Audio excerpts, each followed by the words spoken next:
trust the devil when the devil is calling. Whenever I'm together with the gold bugs crawling. Praise to the man who stands so flat and fights so quick as fast as lightning. Two Montgomery County children killed over a pending divorce. Today, their mother, Brandi Worley, sentenced for a chilling crime that horrified Central Indiana. Rafael Sanchez reported from Darlington on the day of the murders, and today brings us the outcome of this case. Rafael. Erica, good evening. Brandi Worley shocked her family and her neighbors by stabbing to death her two young kids. Today was another tough day for the people of Darlington. When Jason Worley posted anonymously on Reddit in 2016 discussing how his wife cheated on him, he could never have known it would go viral and his wife would see that post, which would lead to his children being killed in the most brutal way. Hello, my name is Holly, and this is the Murder She Shed, the place. We honor the dead right from my she shed.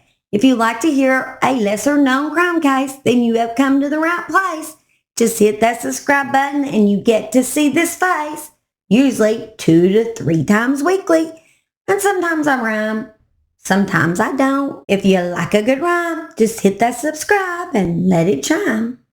Never mind. Jason Worley posted as a user named Jason in Hell on Reddit, and here is that post. So go back to the beginning. I'd just taken on a new project and new responsibilities at work. I was working a lot of hours, 60 plus hours, and was noticeably stressed. It was in May of 2015 that I noticed that she had added a password to her phone. When confronted about it, she told me it was because she was planning my Father's Day present and didn't want me to ruin the surprise. About a week later, she came to me and told me that she felt guilty keeping a big secret from me, and told me that she was having our neighbor, a contractor, build a home office for me as my present. It struck me as odd, as in our 6 years together, she had never said she felt guilty about anything and always insists that she never regrets anything in her life. Time goes on, her phone is still password protected, and things don't feel right. I see her using her phone and smiling to herself more and more often. But when I ask her what she's doing, she says nothing and puts her phone away. So one morning, I wait for her to get in the shower and I grab her phone before it requires the password. I go through her messages and find that she is texting the neighbor. I am all covered in frosting. You want to lick it off? There are no other messages to the neighbor, but I found out later that was because she had set her phone to delete messages after a certain amount of time. I felt uncomfortable with it, but I knew she had a perverted sense of humor, and I thought she would never do anything to hurt me. More time goes by, and the neighbor is spending more and more time at our house, but the office is being completed slower and slower. I can't help but worry that something isn't right. So I start checking her location using Google Timeline. It was at this point that I realized that there are large gaps in her GPS history because she was turning off her phone's GPS. Fast forward to July, and at this point, paranoia is driving me nuts. So I tell her that I need to install a new antivirus on her phone. While she has unlocked it for me, I install anti-theft software so I can remotely turn the GPS back on and set up AT&T message backup, and I restore so I can read all of her text messages from that point on my computer. The next day, my mother asked to spend time with my 2 kids, so my wife drops them off with her and has the day to herself. I watch my wife's activity from work as she spends the day trying to meet up with the neighbor, but is unsuccessful because he's busy with another job site. That night, we get the kids back from my mom's house, and we go out to dinner with the neighbor, his girlfriend, and his son. My wife and his girlfriend are having a good time, drinking, laughing, and just joking around. His girlfriend mentions that she would like to see Magic Mike. I say, it's a good idea. I watch the kids so my wife and her can go. So my wife and her go, and the neighbor and I go back to my house so the kids can play video games together. The kids are back in my son's room playing games, and the neighbor is sitting across from me on the other couch. It is at this point that my wife starts texting him. She is describing sex acts. she would like to perform with him, and he is reciprocating. She tells him to check his Snapchat, and at the same time, I get a Snapchat from her too, and it is her, well, let's just say, doing things to herself in the bathroom stall. Keep it at that. They keep talking, trying to figure out when they can meet up and have sex. They decide on Monday morning after I go to work. So in my head, I had already planned to pretend to leave and circle back to catch them. But when they tell each other that they love each other, it's all I can do not to leap off the couch and knock him out. But I contain myself and continue reading the conversation unfolding in front of me. Then he tells her, "You're my girl now," to which she replies, "Always have been," ending with him writing, "and always will be." My wife and the neighbor's girlfriend return from the movie, and I ask them politely to sit down. I then ask the kids to stay in my son's room and shut the door. I return to the living room and confront my wife and the neighbor. I say, "So you two love each other, huh?" My wife goes into full-blown denial mode, and the neighbor's girlfriend starts smacking him. Ask my wife if she has been texting him. She says no. So I show her the text messages. She admits to it, but says it was the first time it had gone that far. Ask my wife if she had sent him pictures. She says no. So I show her the picture. She admits it, but says it was the first time. Ask her if she is having sex with him, and she says no. Because I didn't wait to catch them having sex together, I didn't have evidence to prove her wrong. So that one stayed unresolved. I tell her that I am leaving her. She tells me that she will make sure I never see my kids again if I do. She planned on using the fact that I had attempted SU-cide in high school to prove me unfit to have the children. She continues to say that it was my fault for being so busy with work and stressed out that she just wanted someone she could talk to. Then she gives me an ultimatum to decide what I'm going to do, or she will decide for me. The neighbor's girlfriend starts defending the two of them, saying that it couldn't have been serious if they weren't having sex, and that my wife and I are too perfect together to let this break us up. The neighbors go home, and my wife and I argue for the rest of the night about what we are going to do. We go to bed separately, having not resolved anything. We keep going back and forth on the subject all weekend and finally settle on we are going to separate temporarily while we figured out what we wanted. I was going to stay in the house, and she was going to take the kids and go to her mom's house. That Monday, I go to work, and I get texts from her in the middle of a meeting with my bosses stating that she had explained things to our kids, but that they were upset, and I need to explain it to them also. I get home from work to find my kids crying. She had told them that mommy had moved out because dad was mad at her. When my son wanted to stay with me, she told him that he can't. My son put it together that if mommy has to move out because I'm mad at her and he must move out, then I must have been mad at him too. My daughter was crying because my son was. I don't think she was old enough to even understand. It was at that moment I realized she was going to drag the kids through hell if I left her, so I swallowed my feelings and begged her to stay. She agreed and insisted that I apologize to our neighbor, since we are still going to need to hang out with them because our sons are good friends. I hate it, but I do it anyway. We still hang out with them from time to time, and they come to our various birthday and holiday parties, but I do anything for my kids, and I behave civil every time. Most of the advice Jason received on Reddit was to just get a divorce. Jason Worley was a software engineer and was married to Brandi Worley in August of 2009. The couple live in Darlington, Indiana. Darlington is a small town of around 850 people. The couple had a little boy and a little girl. Tyler Daniel Clinton Worley was born in 2009, and Charlie Rose Jean Worley was born in 2013. Tyler, his son, was 7 years old, and his daughter Charlie was 3. After the suggestion from Reddit users, Jason decided he would not back out of a divorce this time. So, on November 15, 2016, he let Brandi know what he had decided. The next evening, on November 16, 2016, the couple had attended a dance performance that Charlie had performed in.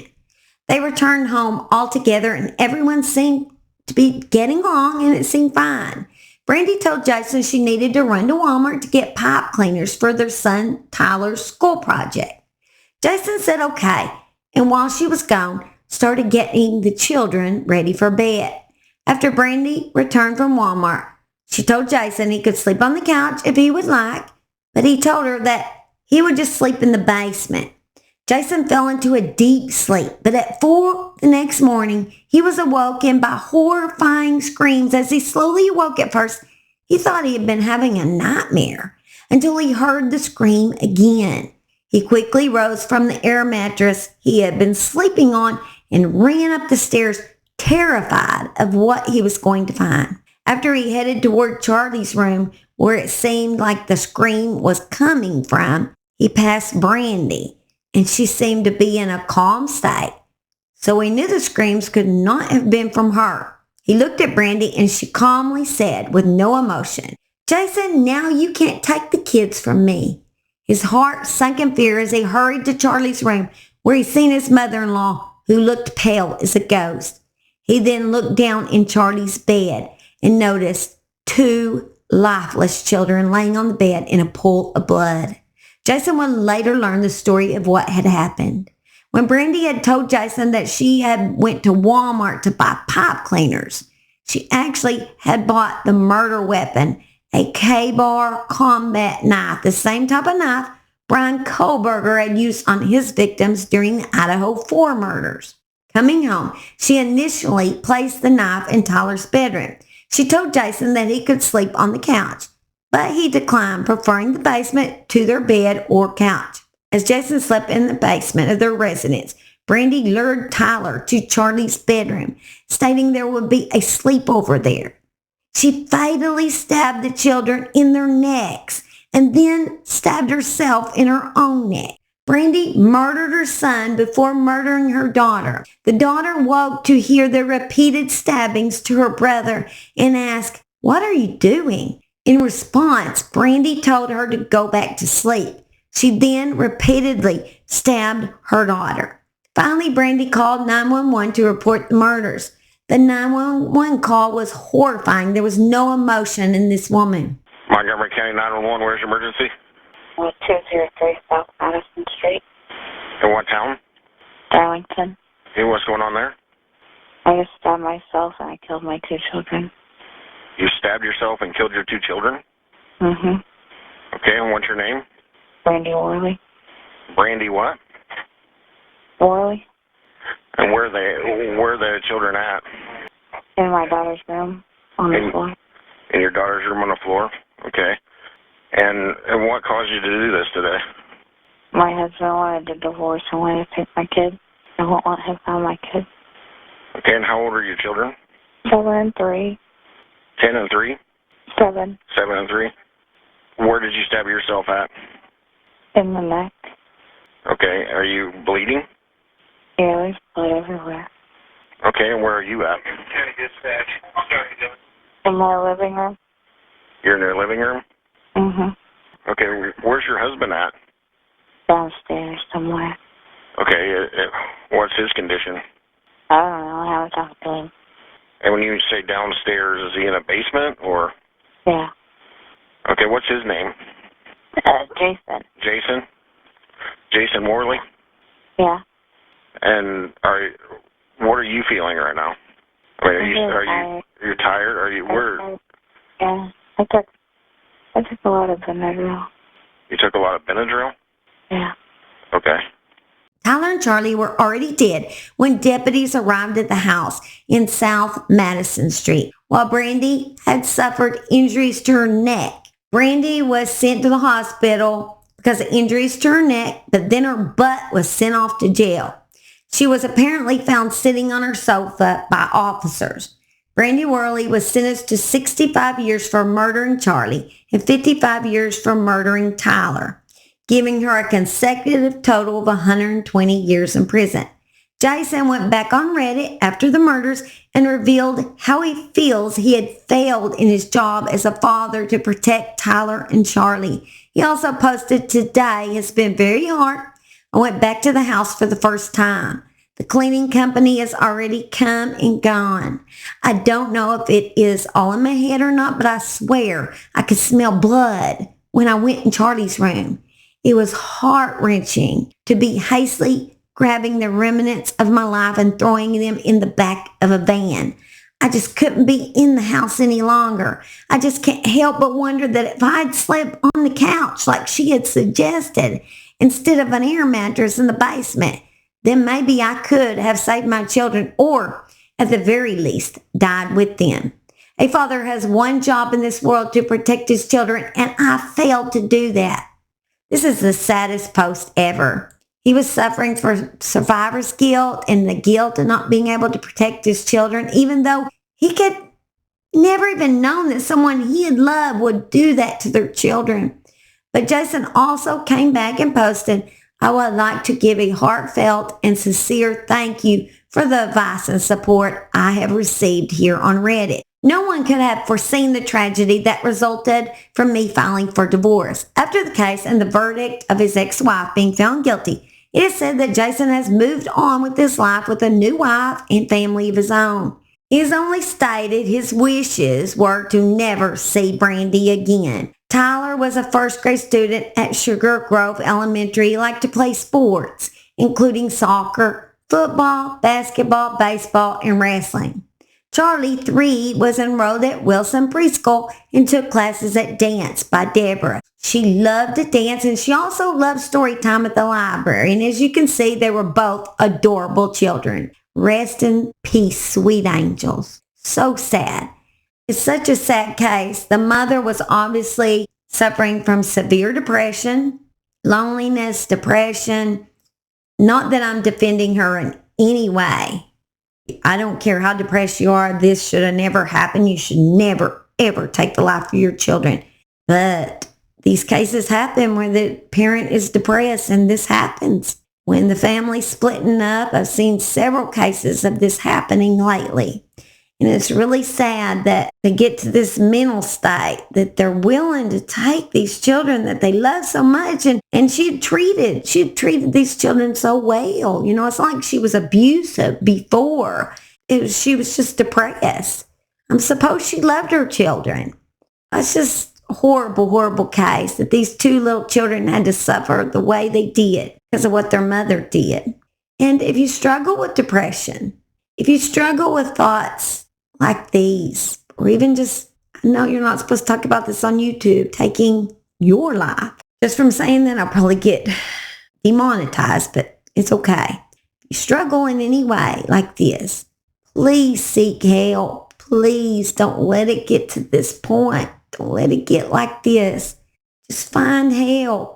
There's medications out there. There's different ways. There's therapy. There's all kinds of different ways you can be treated if you struggle from depression or anxiety or any kind of mental, problems that you could need medicine for. Please seek help. Go to a doctor. Go to a therapist. Tell someone, anyone, your friends, your family, so they can help you. Don't keep it inside. Please don't keep it inside. All right. I love y'all all. Y'all just have a blessed day. Bye. When Jason Worley posted anonymously, oh my God. The neighbor's girlfriend starts defending the two of them, saying that it couldn't have been serious if they weren't having sex.